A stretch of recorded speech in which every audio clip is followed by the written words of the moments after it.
in the last class, I did talk about, or at least introduced, the concept of Bayes theorem. But before I begin with the concept of Bayes theorem and take the problem on that, can any one of you tell me that tomorrow is a special day, at least when we talk about the mathematics fraternity? What's so special about tomorrow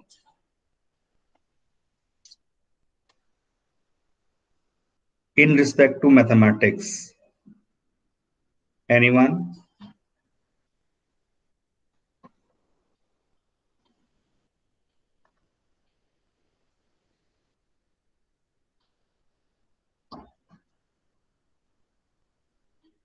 So, National Mathematics Day. Okay, yeah, great. So tomorrow is a Sir, Ramanujan born on that. yeah, exactly. So tomorrow is the 133rd birth anniversary of Srinivasa Ramanujan, and then it is being celebrated as National Mathematics Day in India every year, starting from 2012 onwards. So tomorrow in the first period, there I am going to take one presentation with 12C and 12D combined. How many of you will join? Of course, it is your choice, but it will be through Google Meet only, and the code is different this time. This is the code for 12C because I have a regular class with them in the first period. तो वही वाला code को मैंने यहाँ पर choose किया है, तो इसके through you can join that. जो आपका कल केमिस्ट्री का पीरियड है वो मैंने ले लिया है, तो Sunil sir will not be taking the class, already वो बात हो चुकी है। So I will be talking not only about when he was born, when he was died, या थोड़ा सा maths. In fact, I read and researched a lot about him because I always consider him as my role model, and that's the reason I actually came across lot many very good anecdotes. In fact, very uncommon and unknown. बहुत ज्यादा लोगों को उतना बहुत detail में उतना वो anecdotes पता भी नहीं है, और उनके कुछ रेयर फोटोग्राफ्स हैं या कई और इवेंट्स के रिलेटेड चीजें हैं। And then it will be followed by some interaction and the quiz as well, right? Or this time I am going to use some different platform known as the Nearpod. वो आपको फिर समझ आ जाएगा कि किस तरह से वो चीजें प्लान हुई हैं। सो अगर दो इंस्ट्रूमेंट होंगे तो बेस्ट है, otherwise it doesn't make any big difference. You may even enjoy it on a single that mobile phone or your laptop, whatever you are using. But please do not miss this opportunity and be there tomorrow at 9 a.m. So, few slides I've already taken from the previous class because there was a break for 2 days. तो वो चीजें mind से निकल जाती हैं कई बार unless we practice it. तो Bayes theorem क्या थी? फॉर्मूला आपके सामने है, किस तरह से अप्लाई करेंगे that I will discuss now. So if let's say there are two events E1 and E2, and उसी सैंपल स्पेस में एक नया इवेंट A हो गया, it is given, and then you need to find P of E1 by A। दो ही चीजें आ सकती हैं, या तो P of E1 by A या P of E2 by A। तो P of E1 by A का फॉर्मूला है यूजिंग बेस थ्योरम, वो ये आ जाता है। किस तरह से लिखा था क्विकली रिकॉल कर लीजिए, already discussed. Similarly if you have three events, in case किसी क्वेश्चन में वो देखकर पहचान बन जाएगी E1, E2, E3, और अब एक नया इवेंट A गिवन हो गया, it happened, then what is P of E3 by A as the conditional probability? तो RHS के अंदर फॉर्मूला, क्योंकि तीन इवेंट है तो नीचे ये तीन टर्म्स आ जाएंगी, and this is the formula which one can easily able to derive. कुछ मुश्किल नहीं है, नोटेशंस को ध्यान से समझना। गलती कई बार क्या होती है, स्टूडेंट्स क्या कर देते हैं, यहाँ पर A by E3 लिख दिया और यहाँ पर E3 by A कर दिया, बाकी वैल्यूज क्वेश्चन से पुट करके सब कुछ सही करके डाल दिया, क्योंकि getting the correct answer is not a big deal. Again I am repeating, वो तो अगर प्रैक्टिस बन जाए ना, सिंगल लाइन में आप इसका आंसर लिख पाएंगे normally in most of the questions, but उसमें ये साथ में के फॉर्मूला लिखा, नोटेशन सही यूज करी हैं, इन सभी के इवेंट्स आपने प्रॉपर डिफाइन करे हैं, ये सब, इन सब चीजों के हाफ हाफ हाफ हाफ करके स्टेप बाय स्टेप मार्किंग और वेटेज बनता है, ये याद रखिए। तो आईआईटी में डायरेक्ट करो, कोई मना नहीं है, यहाँ आपको स्टेप बाय स्टेप चलना रहेगा। इसमें जो ये डिनोमिनेटर होता है in my formula, that is actually nothing but P of A, जो भी गिवन है। सिमिलरली इस केस में नीचे वाली term is your P of A. इसका भी क्या रोल एंड सिग्निफिकेंस है, via example I will take now. तो रिकॉल कर लेते हैं फिर से ये क्वेश्चन, अब आपके स्क्रीन पर, 2 मिनट्स विद यू, एक बार माइंड में ले आइए सब चीजें।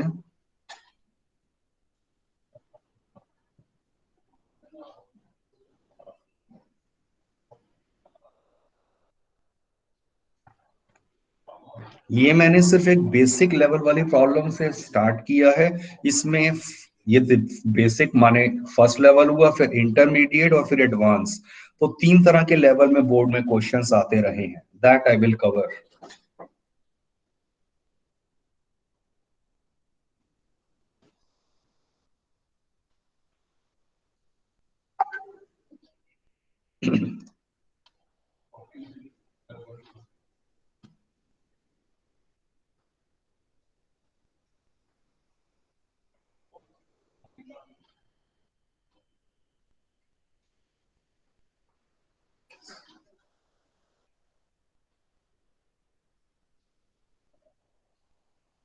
आई एम श्योर कुछ चीजें अब देखकर याद आ रही होंगी। Check out this next question, ये भी डिस्कस हो गया था।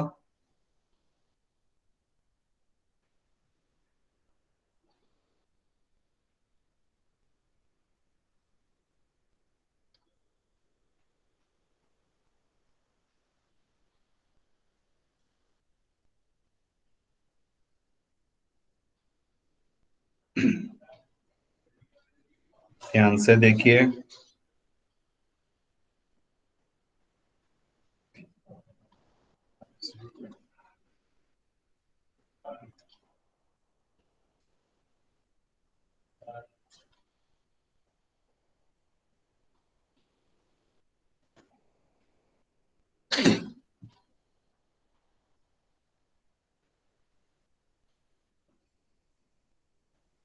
सो क्वेश्चन की लैंग्वेज को देखकर हम डिसाइड करते हैं how many events, E1 E2 E3 and so on.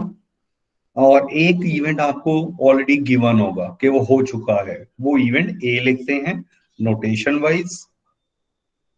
और फिर व्हाट इज द प्रोबेबिलिटी, उसे देखकर हमें पता चलता है कि आपको P of E1 by A या A P of E2 by A and so on निकालना है।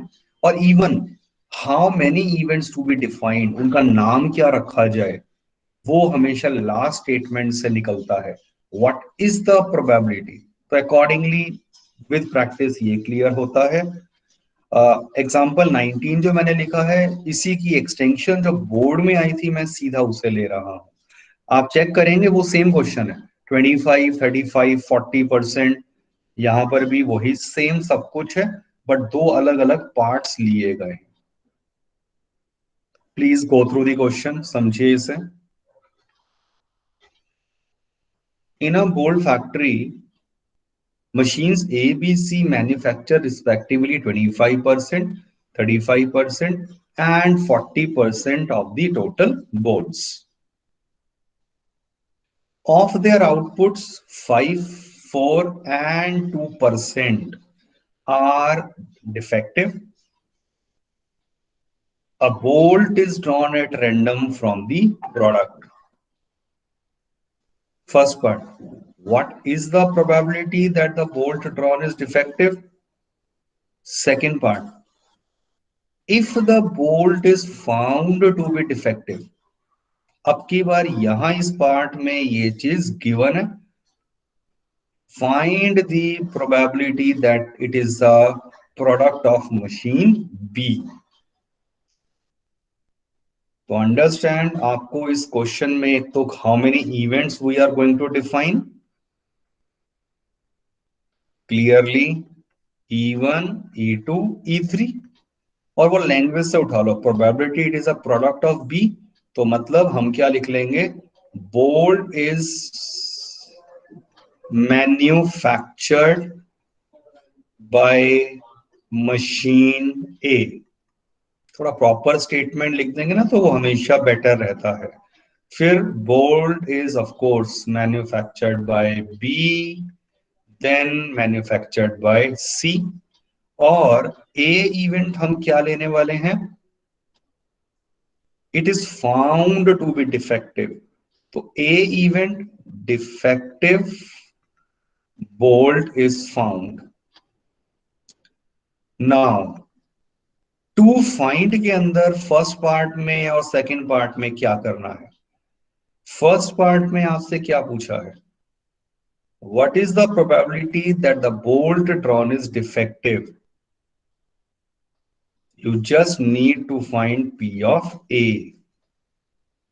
Second part में, if the bolt is found to be defective, जो given है वो ऐसे लिखते हैं, कंडीशनल हो गया, find the probability it is the product of machine B.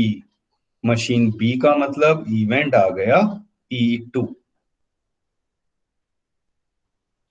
तो इनिशियली तो ये चीजें क्लियर कर लीजिए कि ये आपको निकालना है, और आपको गिवन क्या क्या है यहां पर, हेयर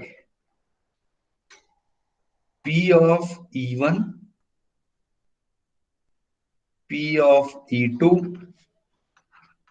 P of E3, फिर आएगा of course P of A by E1, and please do write in a systematic manner, एक के नीचे ही लिखना इजी रहेगा। सोचिए जरा ध्यान से ये वाली वैल्यूज, E1, E1 का मतलब bolt is manufactured by A. Check करो E1 E2 E3 के अंदर डिफेक्टिव होने का कोई रोल नहीं है, वो बाद में वो आया है कि डिफेक्टिव वाला पार्ट है वो A बाय E1 और इन सब में आएगा, इसमें आएगा। तो ये आपको डायरेक्टली गिवन था 25%, 35% एंड 40%। एक, अगर ये आपको गिवन नहीं होती अलग अलग से प्रोबेबिलिटीज, उस केस में कॉमन सेंस लगाते हैं और हम एज्यूम करते हैं कि तीनों की इक्वल प्रोबेबिलिटी है, तो मैं P of E1 equal to P of E2 equal to P of E3, तीनों को 1/3 लेता, एज वी डिड इन एक क्वेश्चन पीछे आया था, बट यहां अलग से स्पेसिफाई किया गया है। सेकेंड थिंग, इसे लोएस्ट फॉर्म में नहीं लिखना है, माने इसको 25/100 रहने देना, इसको 1/4 नहीं करना है, 7/20 नहीं करना है, otherwise later on their will be a lot of calculations, unnecessarily LCM involve होंगे, और अल्टीमेटली इसी में आपको दोबारा से कन्वर्ट करना पड़ता है। तो प्लीज डू रिमेंबर, इसको फर्दर सिंप्लीफाई नहीं करिए। अब what is P of E1 का मतलब, P ऑफ E1, E1 हो गया, E1 हो गया माने मशीन ए से डिफेक्टिव, ए माने डिफेक्टिव था, ये आपको गिवन वाला पार्ट था। तो लॉजिकली सोचिए, this is of their output 5%, 4% and 2%, they are defective. So how will you find the first part? First part के लिए थिंक लॉजिकली। कोई बता सकता है फर्स्ट पार्ट एक्चुअल में क्या है? वो मल्टीप्लिकेशन थ्योरम से सोचा गया है, और सेकंड पार्ट बेस थ्योरम से है। How? Like I mentioned over here, ये रहा P of A। So base theorem का जो डिनोमिनेटर है वो सिंपली P ऑफ A हो जाएगा, इस केस में डिफेक्टिव होना। तो क्या होगा P ऑफ A का फॉर्मूला? लॉजिक की बात करता हूं मैं, फॉर्मूला रट नहीं रहा। पहले मशीन ए से बना हो, फिर उसका डिफेक्टिव बल्ब हो, और सॉरी जो भी है ये क्या है, बोल्ट। फिर दूसरा केस या क्या हो सकता था, सेकंड मशीन पहले सेलेक्ट होगी, फिर उसका डिफेक्टिव, नहीं तो थर्ड मशीन और उसका defective bulb. All the values अगर आप ध्यान से देखें, they are given to you, you just need to substitute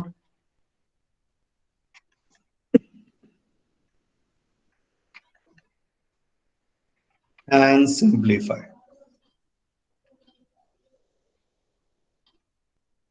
second part में E2/A, और अब इसका फॉर्मूला क्या बन जाता है actually, P of E2 into P of A/E2 upon में, अब वो सारी टर्म्स तीनों टर्म लिखूं या मैं सिंपली यही लिख दूं, it is P of A only, that is sufficient.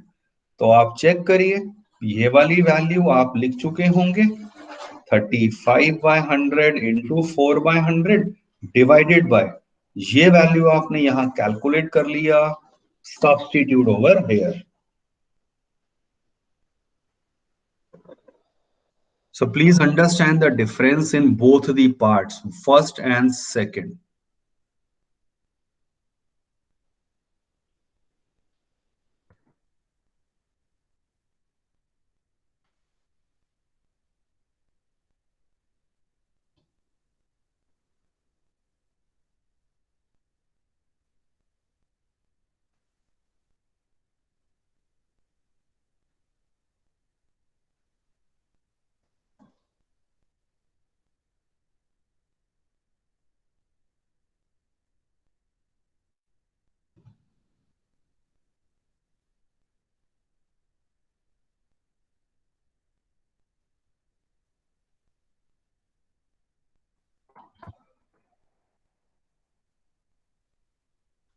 Check out this question.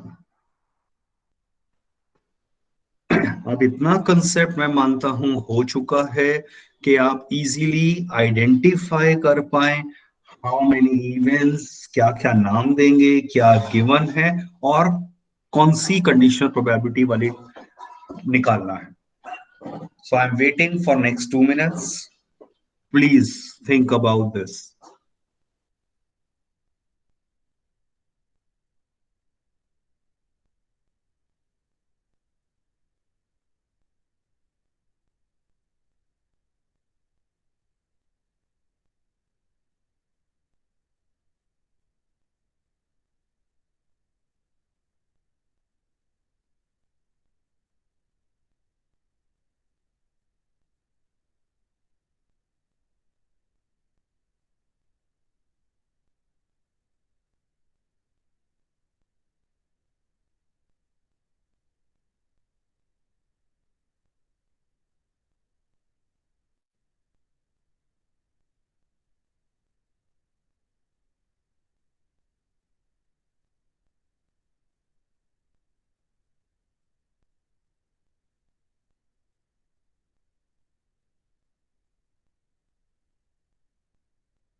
A doctor is to visit a patient.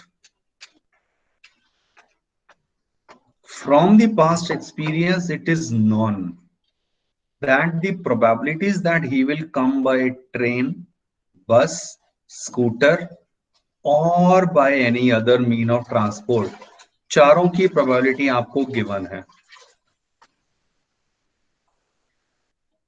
The probabilities that he will be late, अब लेट होना बाद की बात है, इसमें जो पिछली स्टेटमेंट गई है यहां तक, उसमें लेट होने का कोई रेफरेंस नहीं है। अब probability that he will be late are 1/4, 1/3, 1/12। कब कब, if he comes by train, bus and scooter respectively. But if he comes by other means of transport, then he will not be a late. तो fourth option में वो कह रहे हैं वो late नहीं होगा. When he arrives, he is late. ये आपको गिवन है. Find the probability that he comes by train. तो फाइंड दी प्रोबेबिलिटीज से हमें डिफाइन होना पता चल जाता है. हाउ मेनी इवेंट्स, 4 अलग अलग चीजों की बात करी गई हैं. E1, E2, E3, E4 और गिवन क्या है? A. और वो क्या है? When he arrives, he is late. Proper पूरा लिख देना. When he arrives, he is late. और E1 क्या हो गया? What is the probability से स्टेटमेंट ढूंढो. और वो क्या होगा कि he comes by train.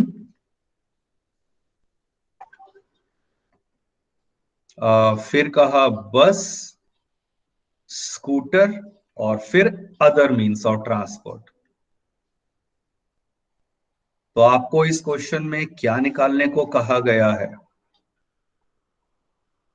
P of E1 by A. Bayes theorem से I believe everyone will be able to derive the respective formula. अब बात करते हैं हमें यहां क्या क्या प्रोबेबिलिटीज गिवन है. P of E1, P of E2, E3 and E4. और फिर सोचो P of A by E1, P of A by E2, P of A by E3 and P of A by E4. ये सारी probabilities अब हमें actual में पता हैं. E1, he comes by train. तो वो स्टार्टिंग में ये लिखी थी ऑर्डर में 3/10, 1/5, 1/10 एंड 2/5. A by E1 का मतलब E1 हो गया, ये मुझे गिवन है कि वो ट्रेन से आया. और फिर प्रोबेबिलिटी कि वो लेट हो जाए, ट्रेन से आए और लेट हो जाए, ये सब कुछ यहां गिवन है. 1/4, 1/3, 1/12. What is P of A by E4? Anyone?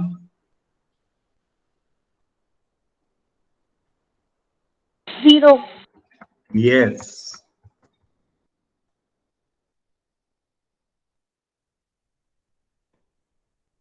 आप चेक करिए, ये कहा गया है कि अगर वो किसी अदर मीन से आता है तो वो लेट नहीं होगा. लेट नहीं होगा का मतलब लेट होने की probability of course that is 0. So derive and write the formula जो बनेगा और value substitute, you will have your required answer.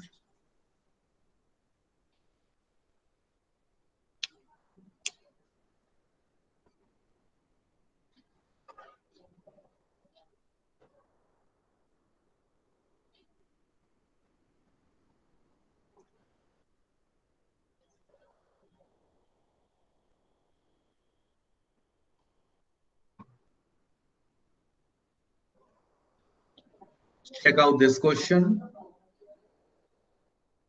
अब लैंग्वेज को यहां थोड़ा ध्यान से समझना.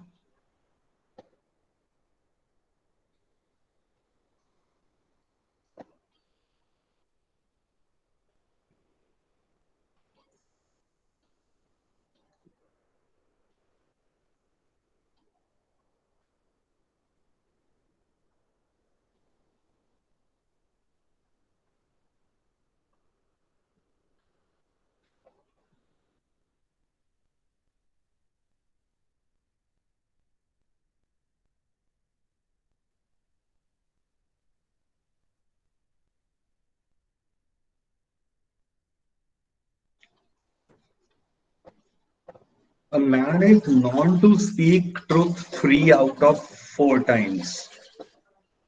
सच बोलने की प्रोबेबिलिटी 3/4, झूठ बोलने की 1/4. He throws a die and reports that it is a 6. जो रिपोर्ट करा, मैं वही कहता हूं हमेशा पहले उसको लिख लो. तो ए क्या है? He reports it is a 6. पूछा क्या है? Find the probability that it is actually a 6. तो इस लैंग्वेज को देखकर आपके इवेंट्स डिफाइन होंगे and I am sure everyone is clear. दो ही इवेंट आएंगे इसको पढ़कर कि it is actually a 6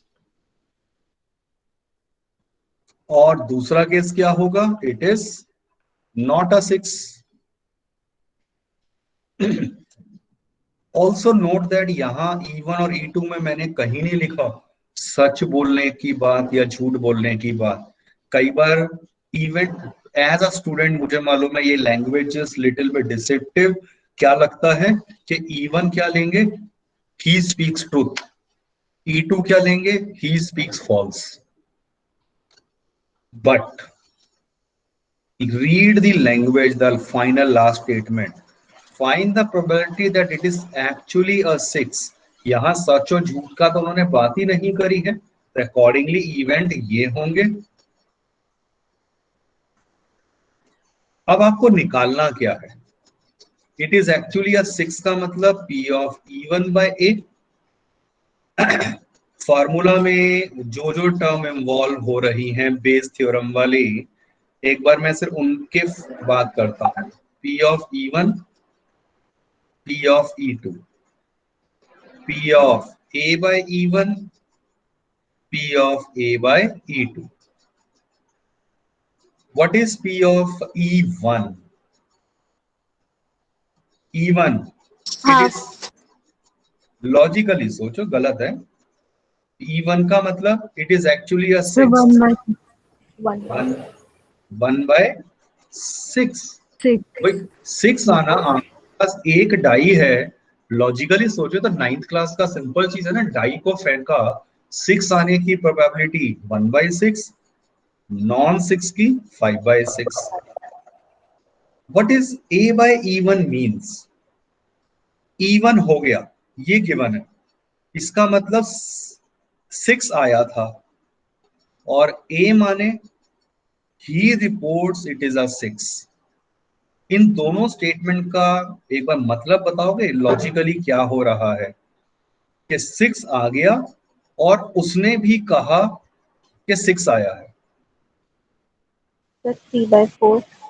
he is speaking truth और ट्रुथ बोलने की प्रोबेबिलिटी 3/4. This is 1/4. 1/4. यस. उसके बाद तो of course very simple and straight forward question हो जाएगा.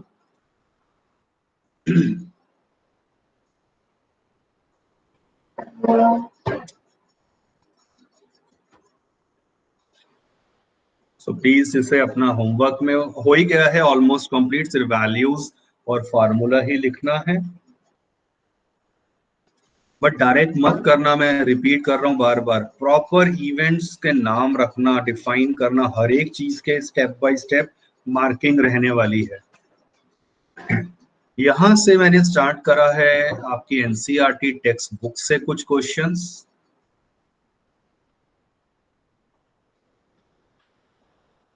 आप चेक करिए. I begin with this only, a very similar question. तो ये तो आपका डायरेक्ट होमवर्क में आ जाएगा,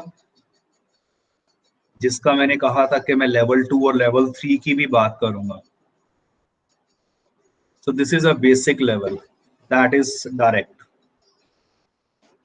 Now look at this question. Again, I'm waiting for 2 minutes. सोचिए इसको ध्यान से.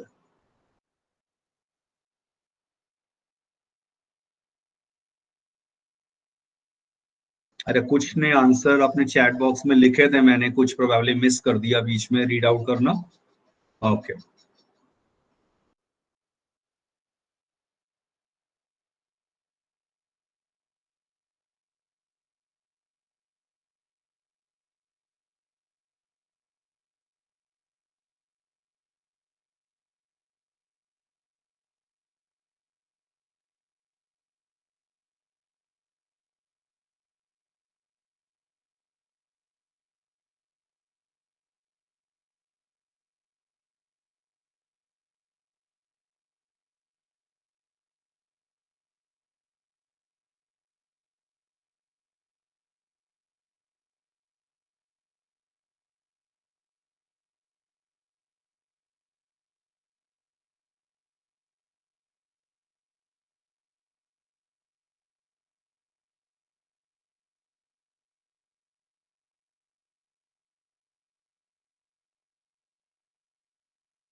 So how many events, question को देखते ही समझ आ रहा है।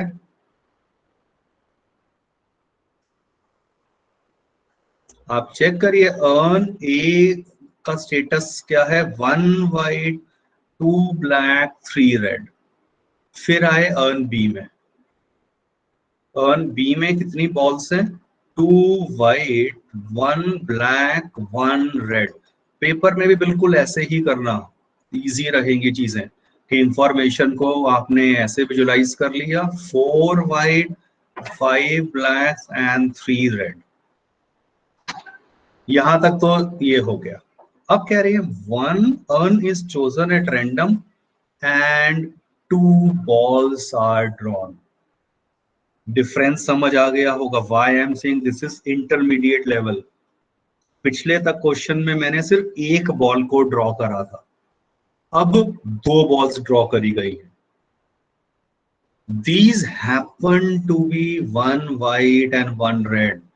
Happens to be का मतलब ये मुझे पता है कि भाई एक व्हाइट और एक रेड आ गई, दैट मीन्स मेरा इवेंट ए क्या हो गया, getting the 1 white and 1 red ball is drawn. What is the probability that they come from an A? तो आइडिया लग जाता है। I am going to define 3 events, E1 E2 E3, और वो मैं क्या लेने वाला हूं कि बॉल्स, 2 बॉल ड्रॉ हुई हैं ये याद रखना, तो बॉल्स या 2 बॉल्स लिख लो, drawn from A B and C। तो अब आपको निकालना क्या है यहां क्वेश्चन में, P ऑफ ऑन ए वाला, जनरली यही पूछ रहे हैं, तो E1 बाय A। सोचना शुरू करते हैं, हमें यहां क्या क्या गिवन है, P of E1, P of E2, P of E3। पहले यही बता दो, anyone?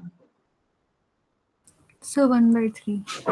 Right, nothing is given, तो आपको पता है कॉमन सेंस से इक्वल प्रोबेबिलिटीज।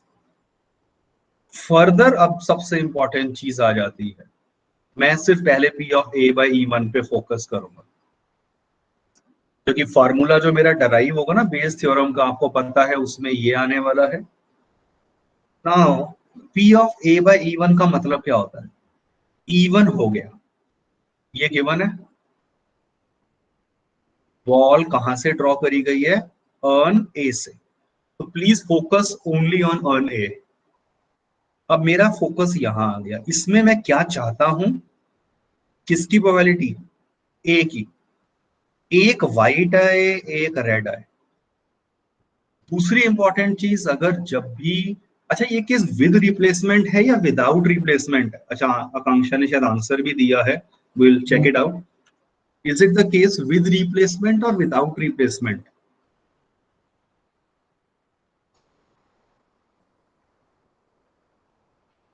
एनीवन? विद है या विदाउट है? Okay Krishna, without, yes. See अगर कुछ भी नहीं लिखा हो तो ये बाय डिफॉल्ट विदाउट रिप्लेसमेंट का क्वेश्चन है। इफ एग्जामिनर वांट्स कि भाई विद रिप्लेसमेंट हो, तब वो क्वेश्चन की लैंग्वेज में लिख कर देंगे कि विद रिप्लेसमेंट करा गया है। Nothing is written by default without replacement. और याद रखिए विदाउट रिप्लेसमेंट के लिए क्लास 11th में रिकॉल 2 मेथड से मैं इसको सोच सकता हूं, 1 direct logic, second using NCR combinations. तो मैं दोनों तरीके से चलो आपको बता देता हूं। A बाई E1 में E1 हुआ और A का मतलब 1 वाइट एंड 1 रेड है, यहां से 1 वाइट बॉल की प्रोबेबिलिटी क्या है, व्हाइट बॉल की प्रोबेबिलिटी 1/6, 6 बॉल्स है ना यहां पर, इनटू दूसरी रेड हो, रेड बॉल की क्या है 3/5 विदाउट है ना? यस, ठीक है रजनीश, यस ठीक है श्रीधर, आपने, प्रतीक्षा, सभी ने, आकांक्षा ठीक बताया था, बट कुछ मिसिंग है यहां।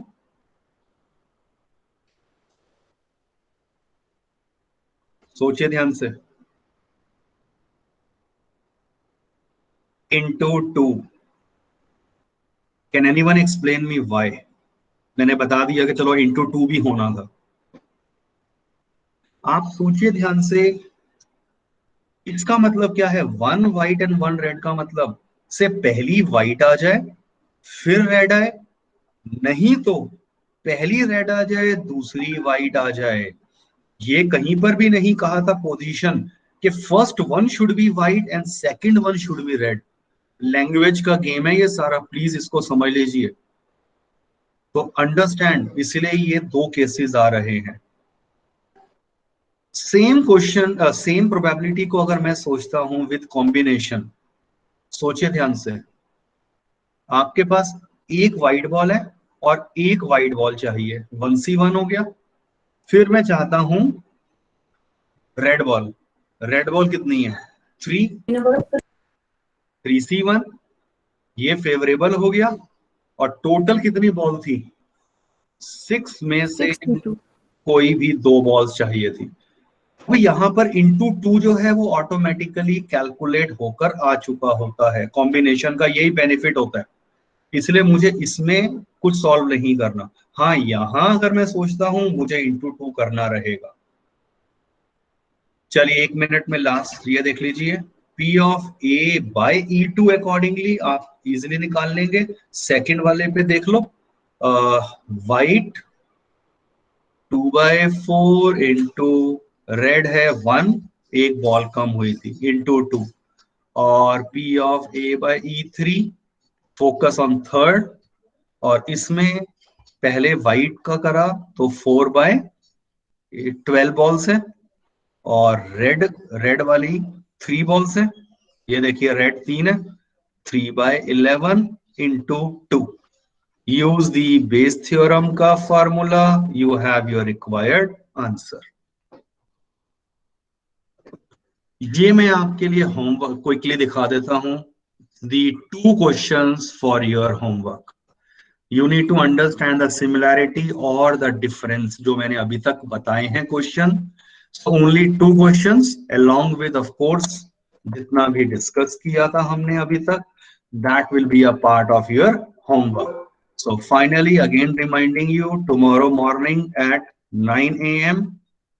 be there for sure, do join.